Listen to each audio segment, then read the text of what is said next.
I am ready now. Let's start over again. Thank you all for being here. This meeting is being recorded, so you can have it for your own viewing later on as well. So this workshop goal is to help you understand debt, how to help yourself to not be in debt and to manage it. Because unfortunately in life, debt happens. Student loans, car loans, credit card loans, home loans. Some of them are good, some of them bad, but unfortunately it happens regardless. So explain some common reasons why people find themselves in debt. To describe the value of using debt management. Compare various debt solutions, have different plans that you can put yourself in to help with debt management, and to create a personal plan to manage your debt. And debt is only a bad thing if it's not managed. So we can have budgets, we have different things that we can do to help us to consistently stay on top of our debt. That's funny.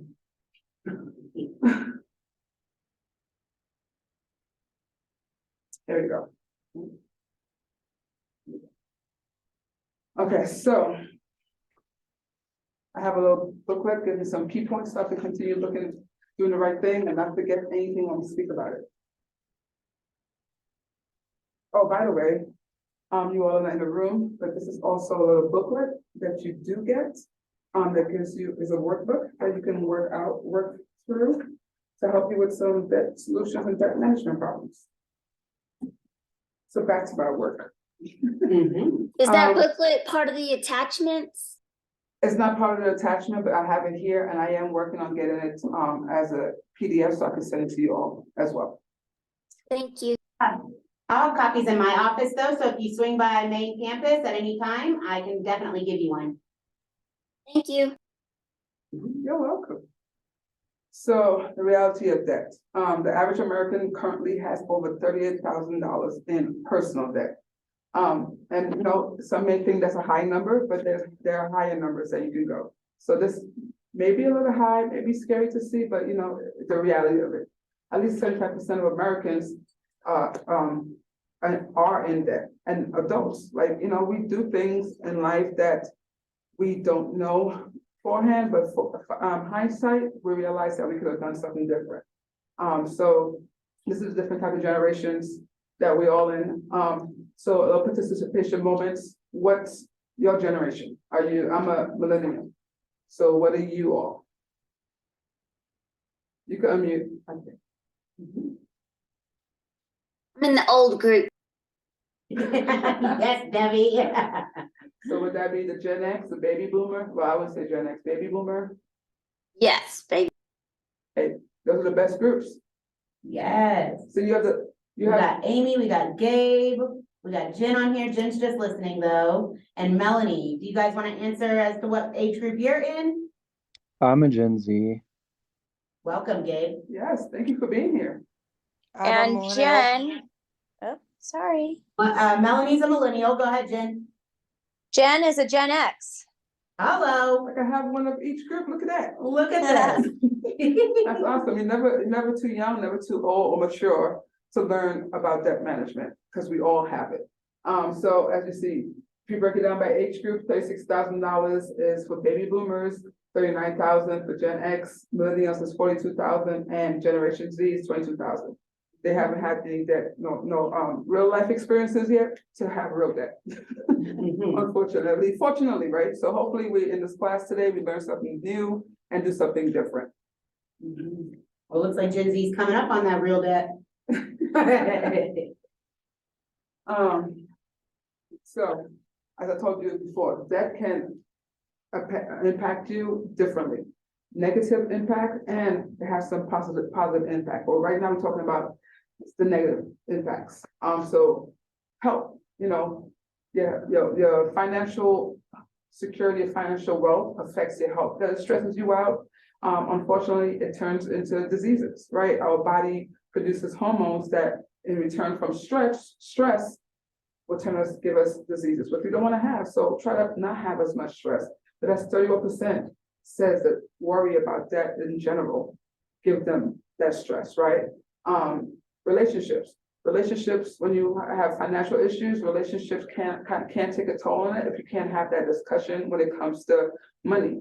and this money management between each other. You don't need to know each other's number, but just have to have conversations about it.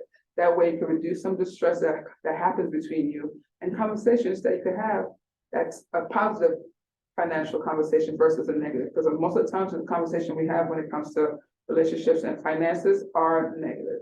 So to prevent that, we just have conversations early on, you know? And then life goals. About 50% of millennials delay getting married and having children because of debt.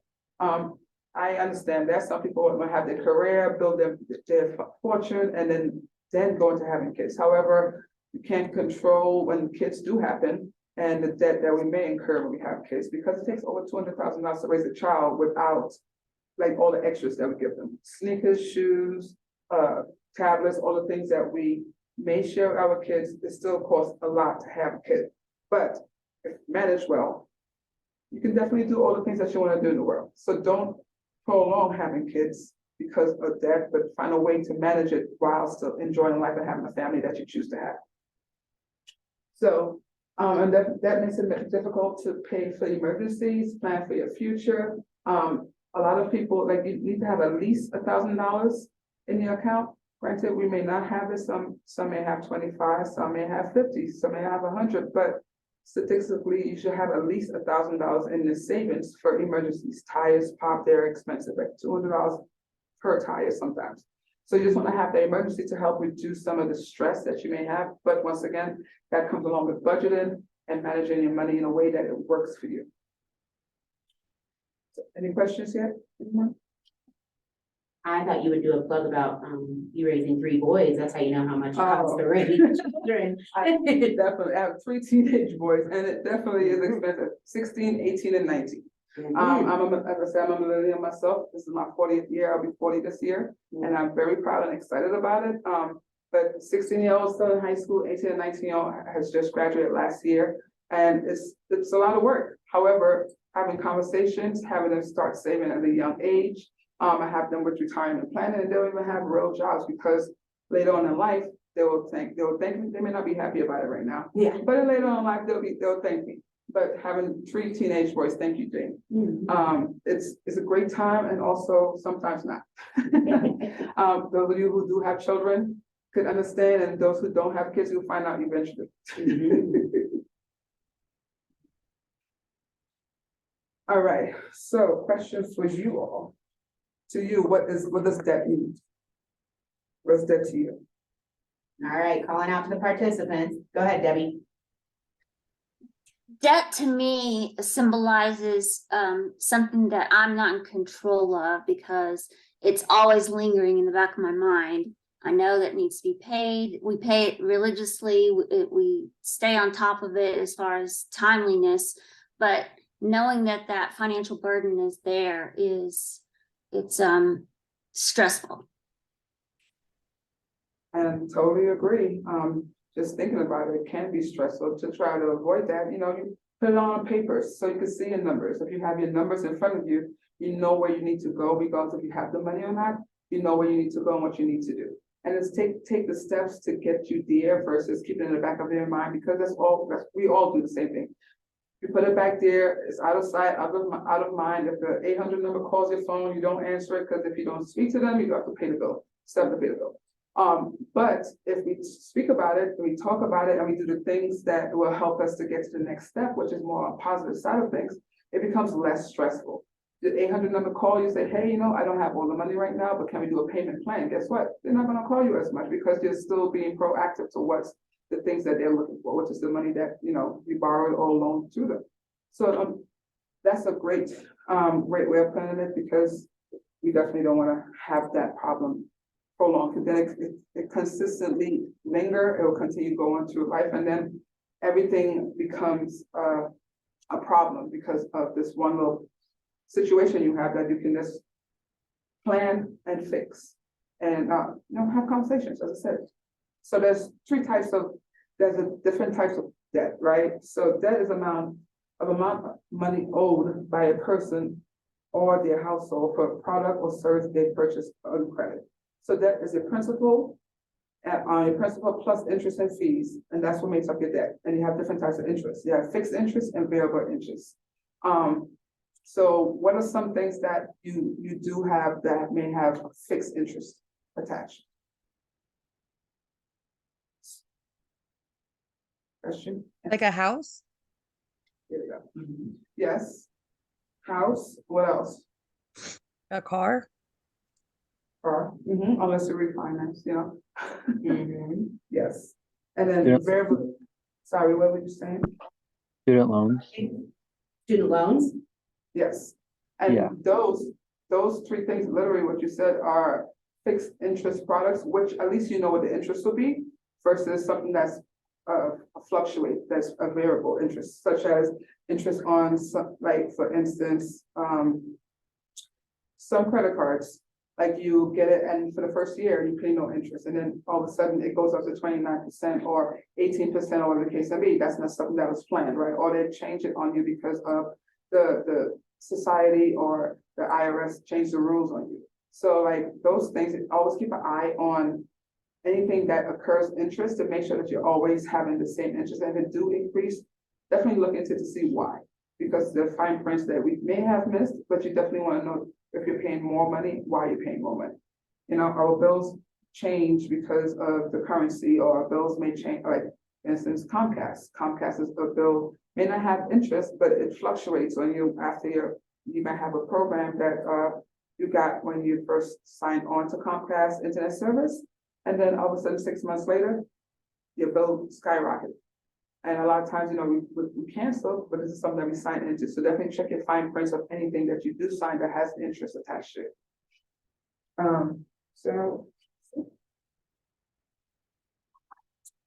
So a little story. I'll read the paper for the story. It's about a roof repair.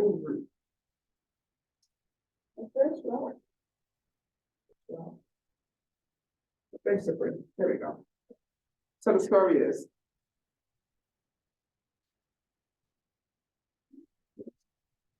Excuse me, lost my story right wrong. Okay, here we go. In the middle of particularly wet winter, Ralph's roof started leaking. He called the roofing company, who quoted him $3,000 for the repairs. But Ralph had just purchased his new car. New cars are awesome. And he was paying his son's college tuition. Thank goodness he's a good dad, right? He just didn't have the cash on hand. Unfortunately, he couldn't wait. Rain was in for the weekend forecast, and his mother-in-law was coming in for a visit. So he did what most of us would do. He charged a repair to his credit card. How much of us would who would charge a repair to a credit card? Majority of us, right? That's, you put all your money out on the line, you have a credit card, you put in a credit card. However, it wasn't too bad for the $3,000, but he had an interest rate of 17%. And he had 137 months to pay the debt off, which added up to 11 years, right? It says it right here. So his 17% at $50 a month, at 135 payments, he ended up paying $3,000 more on top of the only the $3,000 that he borrowed. So he paid $3,743 more in interest because he had no choice at that point in time. Sometimes you have no choice. And then by the end of it, he ended up almost paying $7,000 worth of fees and repayment because why? He had to charge it. Granted, he could have cut this down into smaller payments, do double payments, lower the interest fees, or whatever the case may be, but he had no other option. What are some things would you suggest that he does for the future? Have an emergency fund. You're listening. Definitely, having an emergency fund will definitely help. Unfortunately, do an annual checkup on all the things that you need, because we just never know when things break. And there's also this plan, if you are a homeowner, there's like a insurance for your home for repairs and these things. So therefore you could avoid that by having it preset in place. So credit score is a major thing, right? A lot of time we don't need our credit until it's time to purchase something. And when it's time to purchase something, that's when we decide to look at our credit score. Granted, you don't know what you don't know until you start looking and get into the problems of debt management when it comes to your credit score, right? So you don't have to answer what does your credit look like? Have you looked at your credit recently? those are things that you should definitely keep track of, no matter what age group you are. Because you just want to maintain a good credit and standards, because sometimes you need credit for employment, sometimes you need credit for, you need credit all the time for all the homes, car loans, credit cards. So credit cards are great to have because it helps you with points. It kind of balances all the interest, right?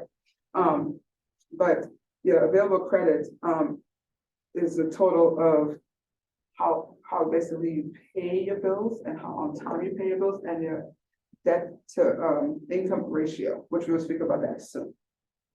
Having a mix of different credits is definitely a great thing. That way the institute that may be loaning you the money, they will see that you have a variety of credit and paying your bill on time is very important.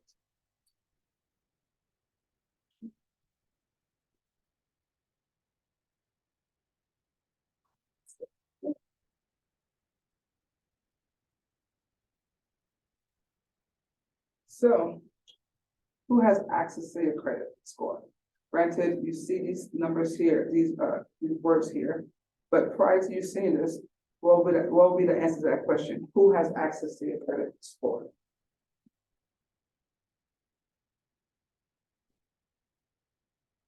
So, with that being said, you have credit card companies, which a lot of people have. You have cell phone companies. Sometimes they say they don't pull your credit, but they do look at your credit to see where you are to make sure that they're able to give you this credit, which is your phone, right? Rental properties, they want to make sure that you can pay on time, that you're not delinquent, you don't have a lot of negative credit or collections. You don't have a lot of collections. Even utilities companies, employers, state businesses, state organizations, they want to make sure that when they hire you, that you're a good investment, which includes your credit has to be at a particular level. It doesn't have to be the best, but they want to make sure that you do the right things when it comes to your credit. Get government assistance programs. Even though it may be free money, it may be loan money, but they still want to make sure to check to see what's going on in the back end to make sure that this is a good investment for them as well.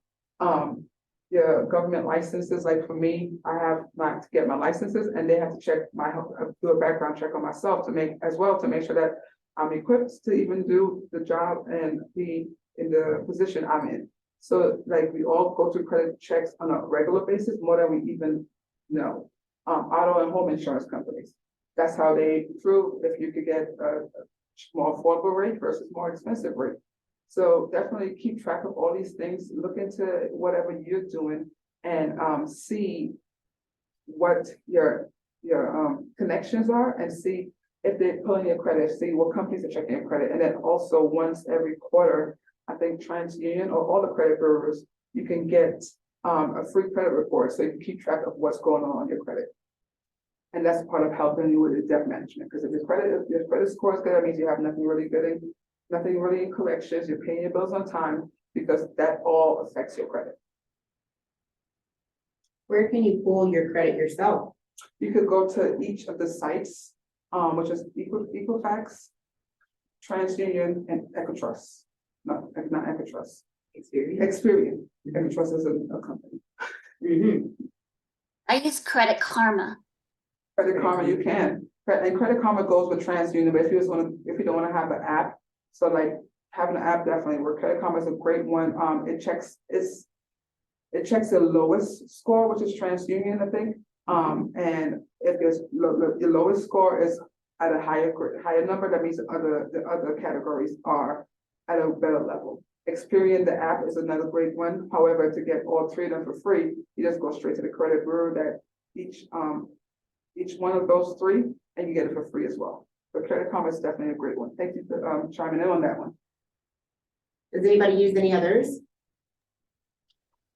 I can check my FICO score through my Wells Fargo bank.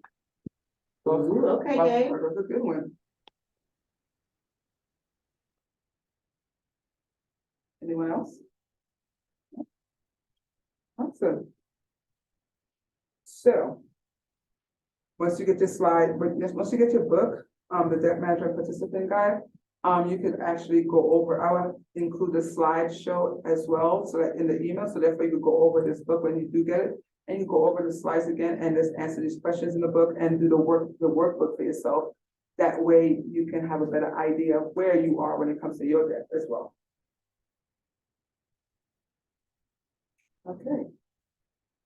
So credit scores and interest rates.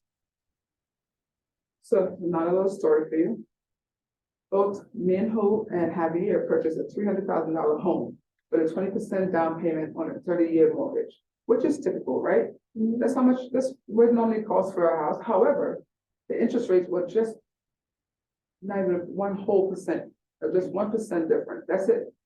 So Minho had 5.5% and Javier had 4.5%. However, on a yearly basis, Minho paid $13,200 worth of interest versus $10,800 worth of interest. And that's only by 1% difference. Granted, a lot of times it does not make a difference, but if you're in the scheme of things, that 1%, even a 0.5% makes a huge difference when it comes to your interest and your growth of your money. So that's a difference of $2,400 a year, which is almost $60,000 over the 30 years. That's someone's salary. But, once again, this is a low interest. So right now we have high interest rates, like 7%, some places 10%. So, when it comes to even buying a home, that's why people refinance. They refinance to get cheaper or more affordable interest rates. So therefore there'll be less over time. So therefore, if you're ever in this position, definitely keep track of the interest rate, pay attention to those numbers. Those numbers do mean things. It means that you pay a little bit more, a little bit less at the end of the day. So we're gonna do an equation, right, on the next screen. The next screen is the interest is equals to the principal and the rate and the interest rate and the time that's in there. So the I is the interest rate, the P is the principal, the R is the interest rate itself, and the T is the life of the loan. So keep that equation in your head for the next page. So some types of debt. Can somebody tell me some good debt versus some not so good debt? Your mortgage would be good debt. Okay. What else? Isn't student loans considered a good debt? Once you're in school, yes. After a while, if you're not making payments on it, it can be negative, but it can be good because it shows that you're able to be loaned to.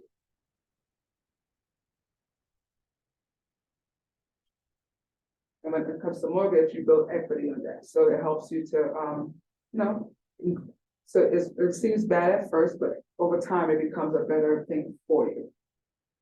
So thank you so much for both answering that question. So mortgage and credit card debt tie as first at about 25% for each for debt, right? So where does your money go? So I know we all go out dining, nightlife, we like to hang out, we like to have personal times, we like to get our toes done, our nails, our hair, get a nice new outfit, you're going out on a date or you're hanging out with friends, you want to look good. Personal care, facial, massages, which we all need all these things, right? However, we have to be careful on how we do these things. So leisure travel, I love to travel myself. However, I save towards the travel that I'm going to because it can become costly when you're on a trip. But just make sure you stay within your boundaries of what you're comfortable spending versus this splurging.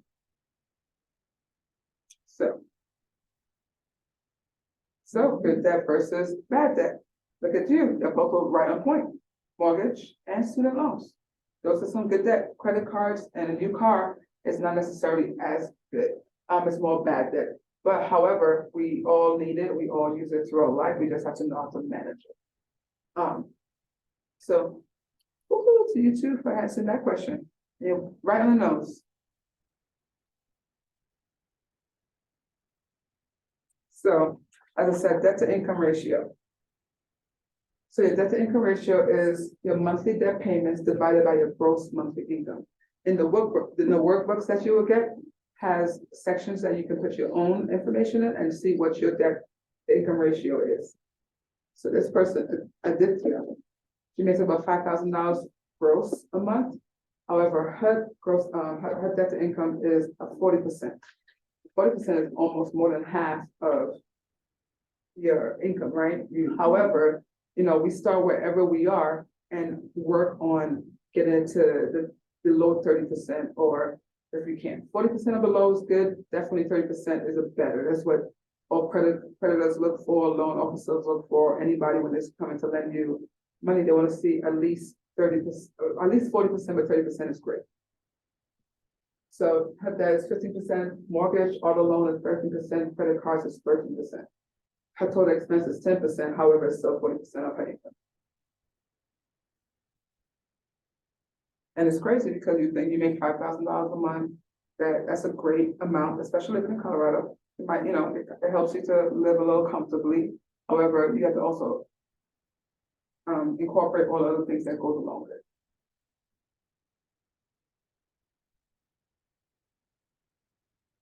All right. So assessing your financial health. Once again, you can do this on your own.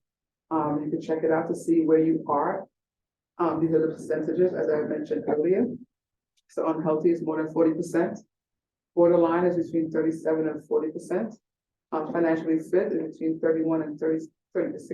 And your great athlete is you have less than 30%. Once again, a lot of us is about that 40% because we have to work on the things. And if you're not, if you're below that, great. And if you're above that, it's just continue to work, and you're not necessarily, it's not an end game for you. It's just things that you have to work on to measure where you need to be and grow towards those goals. Do anybody have any questions about the assess your financial health area? I had a question about the earlier slide with the boomers and millennials. Yes. Did that include a mortgage? That 36,000 is the average debt? Because that seems kind of low if you have a house and you're paying for a mortgage. Oh, no, so that was just numbers from, let's see if we go back to that. It's very slight. Okay. Oh, you don't have to go back. It was kind of far, but I was just thinking. That's just that. I'll go to my piece of paper. So yes, the average American currently has about 38,000 in personal debt. So it sounds like it's doing personal debts and not overalls. Yes. So thank you for finding that sheet for me. And thank you for asking that question. So personal debt, which is just our regular daily activity, regular things that we do, which is on this particular sheet right here, nightlife, personal passion. School loans comes up as kind of personal debt because it's part of the way they are separated. Personal care, leisure travel, those things, credit card loans, car loans, those things.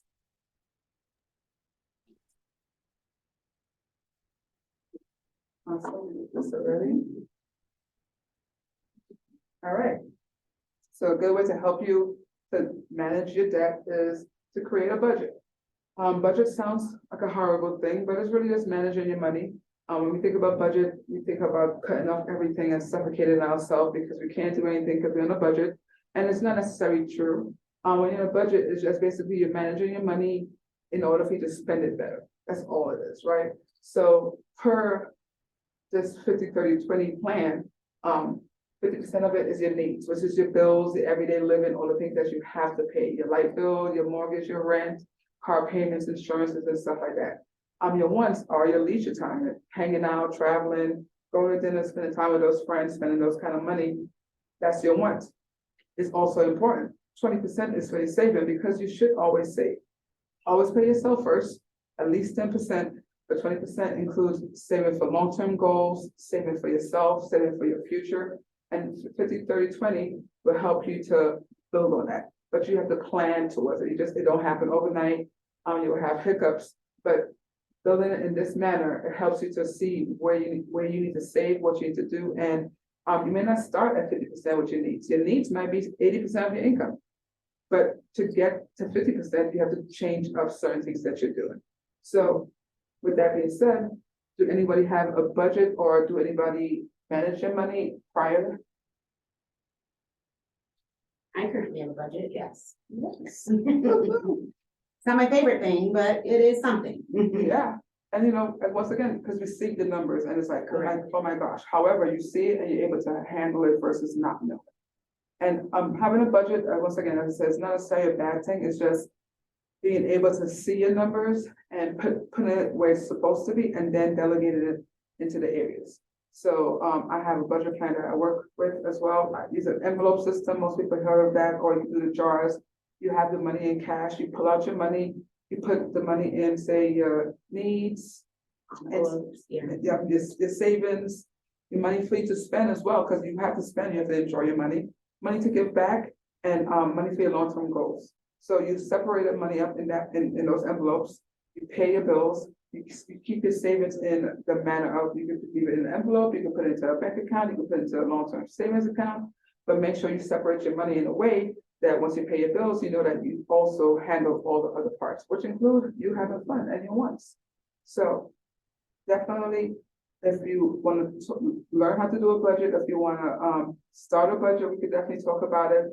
We could do one-on-one, we could do it as a group, just to sit down and build on a budget, and it's nothing to you but to make sure that you're able to understand what you have as your income coming in and what's going out. So you shared on the envelope budgeting method. I'm curious, do you know about the zero balance method that you could speak to? No, what's the zero? So zero balance is something I've personally done where I pay all my bills, I pay everything out, very similar to allocating like an allowance for myself. Then down to the penny, I want pennies left in my account because I want to ensure that there is no money for me to spend for the rest of the month. And so if there's money left over, it goes to my savings. If there's money left over, then I add it to a bill pay, to a credit payment, things of that nature. And so it's called zero balance budgeting to ensure that you are holding yourself accountable to a zero balance. Oh, how does that work for you? Some months are harder than others, Okay. but I enjoy it partly because I get paid once a month. And so being paid once a month, it makes sure everything is paid out rightfully and up to date, Right. so that I don't have to worry for the rest of the month. Well, I like that as well. So you have different options when it comes to budgeting, but whatever works best for you. So they have Rocket Money. Rocket Money is an app that you can use that it shows all the bills that you're paying once you do all the back end work, which is upload all your accounts, all your bills, all your different institutions that you're a part of, and they keep track of your money automatically for you, your bills that you pay, your recurring bills, all these different things, and you have an idea at the end of each month what your debt to income ratio is. So you can also use that app as well. So there's a lot of different ways that you can budget or manage your money without stressing yourself out. Once again, it can be a stressful thing, but it doesn't have to, you know? I like that one, the zero balance method. And then as you've seen my color coding as well, Yes. I like to color code it so that I know I have a lot of pink this month, that's because I'm eating out a lot this month. Or I have a lot of green this month because Jeff Bezos had a sale. And so, so I'm able to catch up on, hey, Jamie, you gotta spend more in the yellow, which are my bills, to ensure that I'm having my debt to income ratio lowered. And then I'm also very aware of how much savings I'm putting away too. I treat savings as a bill. I wanna make sure that bill is paid first. You have to. And a lot of times it's hard to save on your own when you have your savings account, because you should get an account that you have no debit card to, you can't really touch, because you dip into your accounts and then your savings is gone and you don't even know what happened. But you should treat it as a bill, because it is a bill that you're paying yourself for the future.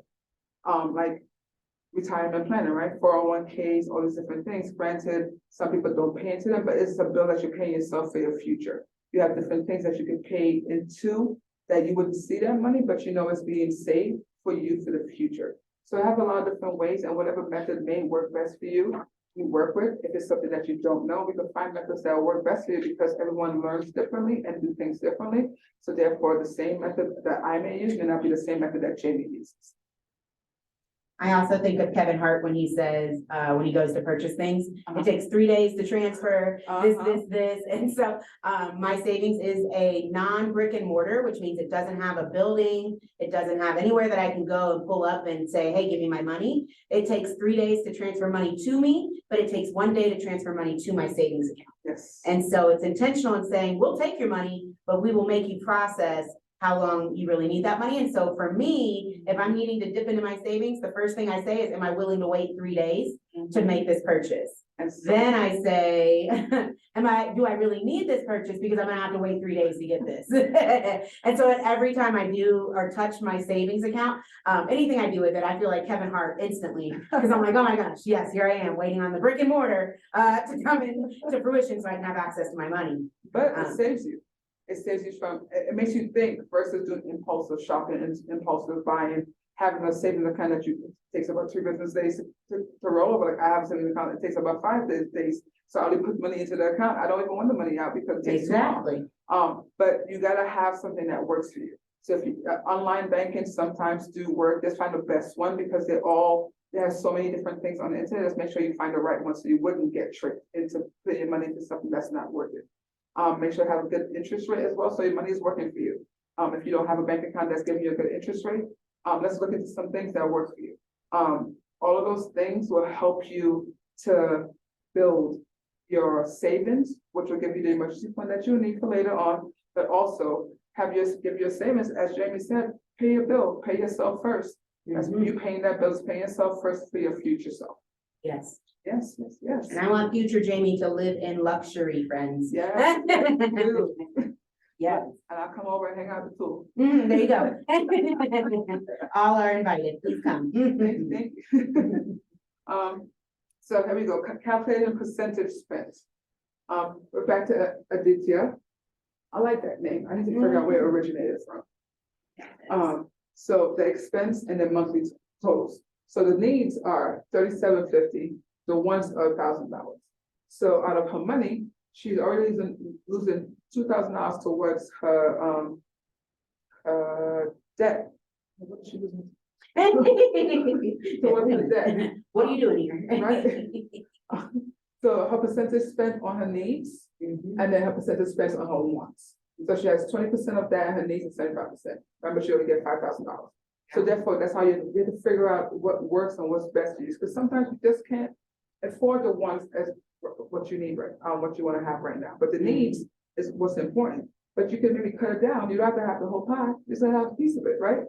Exactly. So if you can't save $1,000, you start saving $5. You save $25. Whatever is comfortable, because eventually you'll get to the point of having $1,000. You'll get to the point of being able to save $1,000 a month. But at first, just start wherever you can start, because once the budget hits and you see your account, it's growing by $5 a week, $5 a month. It doesn't matter. That's money that you're saving, putting away for yourself. But start somewhere. Yeah. And you will be further ahead in life. I think the book, Atomic Habits says 1% is better than 0%. I love that So book. if it's pennies, put pennies in your account, because eventually those pennies become dollars. Sure do. That's one of my favorite books. I'm actually listening to that right now on audio. Yes. So yeah, if you could get that book, listen to it. It's really, really great. He has worksheets as well to help you to change your habits and build great habits. And no, we all have habits we don't like. We all have habits that we do love. Some habits are not good for us, and some habits are bad for us. So that book is definitely a way to help you think about yourself and grow towards the better you. So, savings and debt recovery. So 20%, the amount of income put towards debt repayment and savings, right? So 20% of that is the debt repayment and your savings. So consider using funds in the following order. So you create emergency funds, 36 months of your living expenses. So basically it's 36 months of your rent, right? Granted, it seems like a lot, but at least if God forbid something happened, you will have that. Once again, start whatever works for you. Maximizing 401k, if your employer match. If your employer is matching 5%, try to be at least at that 5%. If you can go higher, great. If not, don't. At least the 5% because they're matching that 5%. And then when you leave the job, don't forget to roll it over. But if you choose not to leave the job, you have it there until it's time to retire. Then pay off high interest on high APR debt. So it has a snowball effect. So basically you find your credit card or whatever debt you have that has the higher interest or the higher credit card debt, and you pay that one first, because obviously, say with the higher interest, even if you pay $20, which is a minimum, it adds up just by the next bill because you're paying because of the interest rate.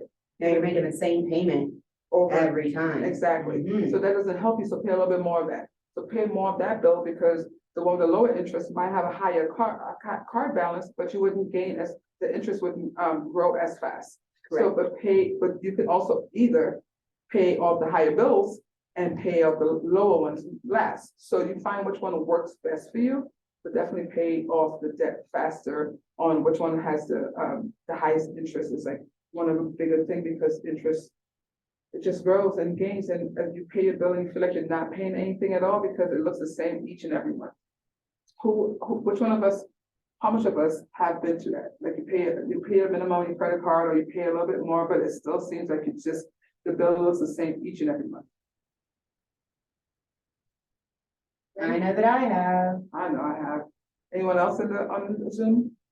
So I put in the chat, how many of us have paid a minimum and the bill stays the same? We got Gabriel raised his hand. We got a couple hands raising. Yes. Beautiful. I agree. And it's, and all it is paying a little bit more above it to help it to decrease the amount that you have left, right? So contribute 50% of your gross income to retirement. Because most of us don't know how to retire, but we all have to eventually retire. So find someone you can talk to, figure out what you need for retirement, figure out where you need to be for retirement, and start growing towards that goal. It doesn't matter how young you are, the younger, the better.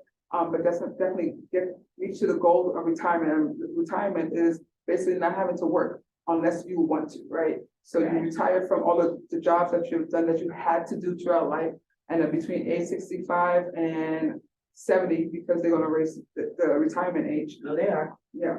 So between age 65 and 70, you're going to relax and enjoy the golden ages, the golden years of your life that you can enjoy, that you worked so hard for. But if you didn't set up your retirement early enough, or you didn't start saving, even if you just didn't go in and learn what numbers you need to have, you wouldn't know how to retire. And Social Security, unfortunately, as much as we put into it, it's only about $1,500 a month. And that's before taxes, because there's still taxes to Social Security. So make sure that you're looking into retirement, looking into 401ks if your job do have, if your job don't have it, find a company that you can work with that can help you set up these different plans that you can work towards these goals. And then paying off low interest debt. Once again, you pay the higher interest off first, you pay the lower one last, or you pay the higher bill first and pay the one with less on it last. So your wants is the expense, and your wants is important because we all want, and we work hard so we can afford our wants. But let's pay attention to how you spend. Okay. Any questions so far? Do we have any questions today? Awesome. So, cutting expenses and adding income. If we could get a better paying job and keep the expenses that we have, it would be great. However, sometimes it's not that easy. So what we have to do is cut our expenses where we can until we get that job that works for us, or to save the money that gets us in a comfortable position. The first step in freeing up funds for debt recovery and savings is cutting expenses.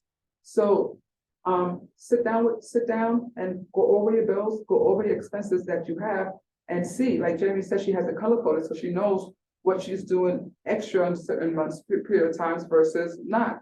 And then the things that you shouldn't be doing as much, then you learn, okay, I need to cut back on that and do something different. As she said, eating out, right? Eating out is one thing. Instead of eating out, cut back and cook a little bit at home less. Instead of going out 5 days, you do 3 days. You still want to go out because you still have that craving. It's like going on a diet and cutting out all your food, and then you can't, you get, it's like going on a diet, kind of all the foods that you love, and then craving the food, and as soon as you finish the diet, you go back and eat all the same things that you enjoy. You binge instead of just giving yourself some leeway and some flexibility in the process of doing the things. So eating out, cable bills, grocery bills, Netflix, Hulu, all of those things, we can minimize it. We cut off the cable, now we have Hulu and these different things. It's a little cheaper, but it still adds up. So look at all your bills and see what works for you and what doesn't work for you, and see what you can cut to help you build that budget that works for you as well. When I started budgeting, I challenged myself to keep every receipt. I was the type to throw every receipt away. And so if you're new to budgeting, keep every receipt. Keep that paper trail so you can physically see where your money's going. So then you can identify the expense that's being overspent. So it got to a point where if I couldn't get a receipt, I didn't shop there. So I couldn't shop at Amazon because all the receipts went to my emails. I didn't get a physical email. Like I wasn't gonna print it out. And so if it wasn't physical, I didn't shop there. If I couldn't get the receipt from my waiter, then I couldn't count that, right? So it's all about that physical, tangible touch. Sometimes you have to draw in your other senses to really capture what's going on. Yeah, because once again, we all learn things differently, we all handle things differently. I myself love having the physical paper, but now I have an app, so I take a picture of my receipt, get rid of the receipt, so therefore I don't have the paper. Yep, But I still have the picture of the receipt is broken down, so I can see where I spent my money, yep, and it shows me, right? But having that receipt helps you, especially when it comes to tax seasons and just keeping up with all the, like, miles and all the different things, you have to have a receipt. Once again, a lot of people don't like to have paper receipts, so get an app that will help take that away from you, or once have a spreadsheet and update everything right away so you can get rid of the extra paper. But definitely make sure I have the receipt so you can see it, because when you swipe so much, you don't even pay attention to the swipes. And then when you're like, what happened? Right? So you have to pay attention to whatever you swipe and whatever you spend your money on. Getting a second job is always a great thing. Sell some stuff, relocate, but sometimes you don't have the capacity to do all those things. So but just cut back on some of the things that you're already doing to help you grow. All right, so debt repayment strategies, you pay your, look over here. So you can pay major credit cards, your store credit card, your personal loans, right? These are the balance that you have. The avalanche method or the snowball method, which we just spoke about. So you can pay off debts with the highest interest, which we spoke about, or pay off debts with the lowest balance. So whichever one works for you. So just a slide that shows basically how to help you with those processes. And you see what you find what works best for your income and your budget. Because it may not be able to pay off the highest interest because you may not have that amount of money, but pay off something else that you can afford to pay off, so therefore you can move to the next step. Check that off your list. yes. I like the structuring of it being unique to you. Because we're not gonna do anything that's not comfortable for us. Correct. Because I could tell you until I'm blue in the face what to do, but if it's not comfortable for something for you to do comfortably, you're not gonna do it, because it's gonna be, you're gonna overthink it, and it's gonna be harder than it really is, versus finding a way that works for you. So debt management strategies, don't close out your credit card accounts. Don't borrow from your retirement plan. Don't trust all debt settlement companies without doing your research first, and don't hide from the creditors. So basically, we spoke about the creditors. Just call them up, speak to them, make a payment arrangement. When you close out a credit card, according to what it is, it takes away from your credit score, because you have one less credit card that they can say that you have good balancing or whatever. Definitely keep it low. Don't use it at all, or use it once a month just to have it continue to be active, but don't close it out. Borrowing from a retirement plan will put you with no retirement plan. So when you borrow from it, unless it's a dire emergency, and it do happen, try not to borrow from your retirement plan, but definitely make sure you have a retirement plan. And some settlement companies will take your money and don't do anything with the debt. And then you're stuck with the debt and you lost the money. So definitely look into it before you decide to go to a settlement company, or even try to do it on your own without going to a settlement company. But if you find one that works for you, that makes sense, definitely go through it, but definitely do your research first. Once again, don't hide from the creditors, they're gonna find us. And then dues.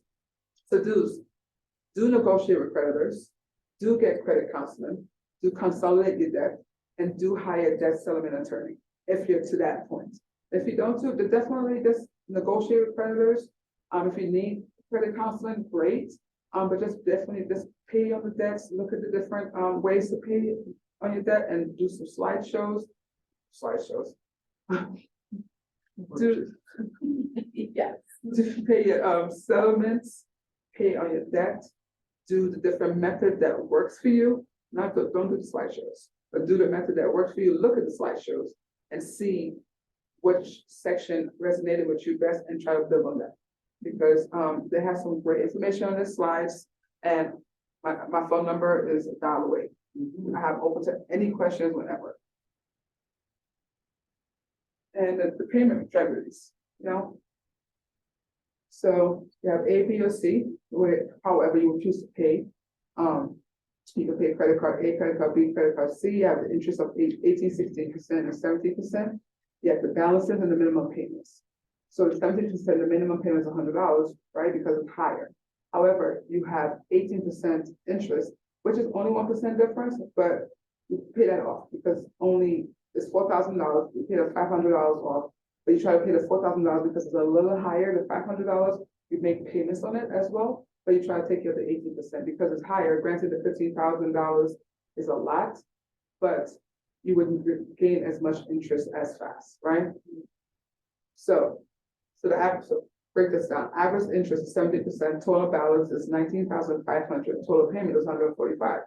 So a loan is 16.5%, her balance is 19,500, her minimum payment is 95,000 because she did a debt, she went to a debt consolidation and they helped her. So that made a little bit more sense because she saved some money and she's still within the interest that she's already paying anyway, so it doesn't hurt her at all.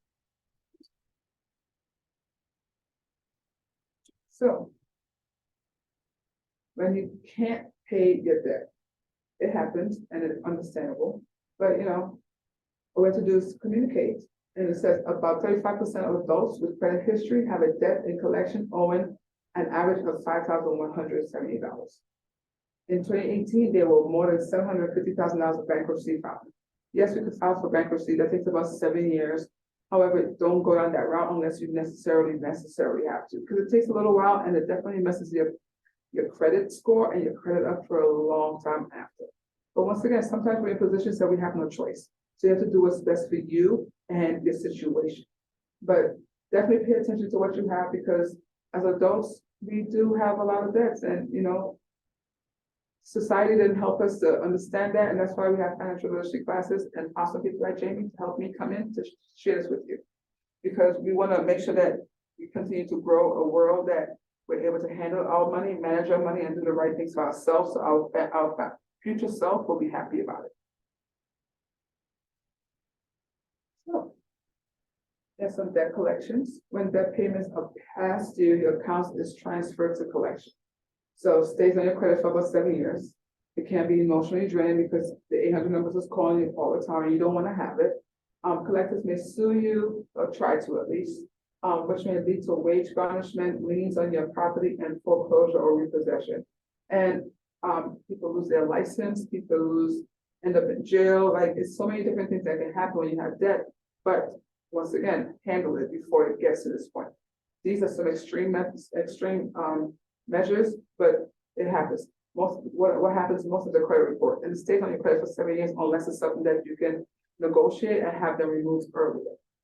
So what to do? You talk to an attorney if you get to the point of having to do bankruptcy, know your rights, communicate in writing, and save all your correspondence if you get to that point. But once again, try not to get to that point. We try to take care of it beforehand and just manage your debt so you don't have to worry about having to have an attorney or get garnished or any of those things because we work hard for our money, so we want to put the money where we want it to go versus where they put it. Yeah, Uncle Sam doesn't know my bills. He tries to, but He tries. And finally for bankruptcy, you know, we have chapter 7, chapter 13, and the bankruptcy remains on your credit for at least 10 years. So that once again, between 7 and 10 years, it falls off after 7 years, but it stays there 10 years because it pulls up on your credit report. But this is, once again, if you get to this extreme method, you have different things that you can do. It breaks it down in the 3 different categories so that you can see what would your options be. But I'm not going to stay on this one because I hope we don't do bankruptcy anytime soon. Student loans don't come off with bankruptcy either. It surely doesn't. Student loans or medical bills. Mm. Those 2 things stays. Everything else, you have an opportunity if the creditor allows it.